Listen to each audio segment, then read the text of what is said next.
ከ3 አስርተ ዓመታት በፊት ኢትዮጵያ ስትራቴጂካዊ ጠቀሜታው ከገዘፈው የቀይ ባህር ትሩፋት ተጠቃሚ ነበረች።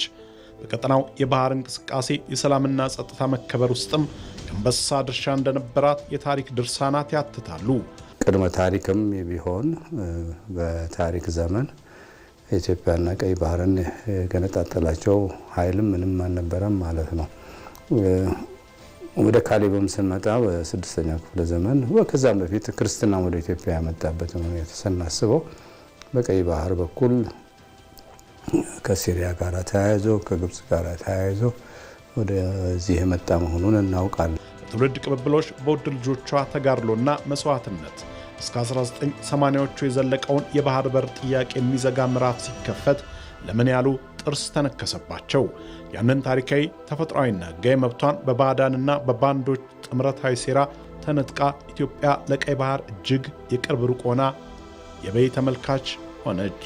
የዛ ሴራ ታሪካዊ ስህተት አሳዛኝ ተግባርን ለማስፈጸም ከውስጥና ከውጭ የተፈጸመው ሂደትና ውሳኔም ፍትሐዊነት የጎደለው የዓለም አቀፍ ሕግንም የተጻረረ ነበር። ቀይ ባህር ላይ የነበረን ድርሻ እንዴት አጣነው ነው ጥያቄው። ሕጋዊ ነው ወይ ነው ጥያቄው።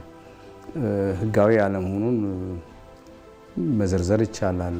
ውሳኔው የችኩል ነው። ሁለቱ ተስማምተው ያደረጉት ሁለት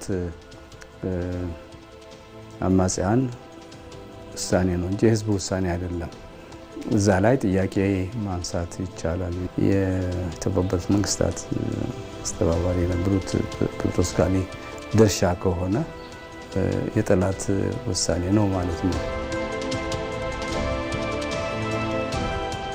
የባህር በር የለውና ጉዳይ የኢትዮጵያ ብሔራዊ ጥቅም ነውና ታላቁን ስህተት ለማረም እየተደረገ ባለው ጥረት ሁሉም ዜጋ ያለ ልዩነት በተመሳሳይ አቋም መንቀሳቀስም ይጠበቅበታል። ሁላችንም ኢትዮጵያውያን አንድ ቋንቋ በመናገር አንድ አቋም በዚህ ጉዳይ የባህር በር ለየትኛው መሪ አይደለም፣ ለየትኛው መንግስት አይደለም፣ ለኢትዮጵያውያን ነው፣ ለኢትዮጵያ ነው። ስለዚህ ለሀገሪቱ ያለውን ፋይዳ በመረዳት ሁሉም ኢትዮጵያ አገር ውስጥ ያለው ከሀገር ውጭ ያለው ለኢትዮጵያ ህልውና በሚል አንድ አቋም እንዲኖረውና አስፈላጊውን ድጋፍ በሚችለው ሁሉ እንዲያደርግ በዚህ አጋጣሚ ጥሪ ማስተላለፍ ፈልጋለሁ። ኢትዮጵያ ያነገበችው የባህር በር ጥያቄ መልክዓ ምድራዊ ብቻ ሳይሆን ህልውናዊም ጭምር በመሆኑ ውድ ልጆቿ ለዘመናት ደማቸውን ሲያፈሱበት ከቆዩበት ቀይ ባህሩ መለየት ግን የሚቻል አይደለም። ይሄ የኢትዮጵያ ህዝብ የተዋደቀለት ባህር ነው። ዝም ብሎ በነፃ የሚለቀቅ አይደለም። ኢትዮጵያ አሁን እየጠየቀች ያለችው መብቷን ስጡን፣ መብቴን መልሱልኝ ነው። የባህር በር ጥያቄውን በሰላማዊ መንገድና በንግግር ለመፍታት ዝግጁ ነን ያሉት የኢፌዴሪ ጠቅላይ ሚኒስትር እዚህም አንዱ መንገድ የሰጥቶ መቀበል መርህ ሊሆን እንደሚችል አመላክተዋል። በጣም ብዙ ስለሆነ ሀብቱ ከምጽዋ ጫፍ እስከ ሞቃዲሾ ጫፍ 5000 ኪሎ ሜትር ነው። በጣም ትርፍ ነው። ካለነው አካባቢ በላይ ነው ጥቅሙ። ከ5000 ውስጥ 20 ሚሊዮን ገደማ ሶማሌ፣ የተወሰነ ሚሊዮን ጅቡቲ፣ የተወሰነ ሚሊዮን ኤርትራ በድምሩ 25 ሚሊዮን ገደማ ያሉት 5000ን ይዘውታል። 130 ሚሊዮን ህዝብ ያላት ኢትዮጵያ የጠየቀችው ግን 50 ኪሎ ሜትር ነው። ይሄ ፍትህ ካልሆነ ዓለም ላይ ፍትህ የለም ማለት ነው። የጠየቅነው ደግሞ ገለን ቀምተን አይደለም። የፈለገ ሰው በአፍሪካ ትልቁ ግድብ የኢትዮጵያ ግድብ ነው።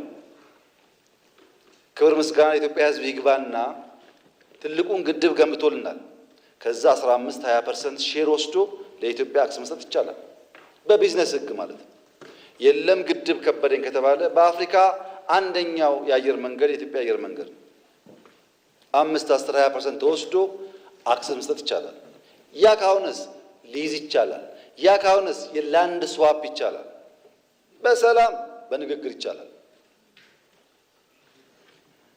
የኢትዮጵያ መንግስትና ህዝብ ቀይ ባህርን አክሰስ ለማድረግ ሰው ልግደል አላለም ያለው። ባካችሁ ናቹራል ነገር አይደለም የሆነ ያለው አያዋጣም እና በስምምነት በገበያ ህግ ሳንጠፋፋ አብረን ለማደግ በድርድር እንፍታው ነው።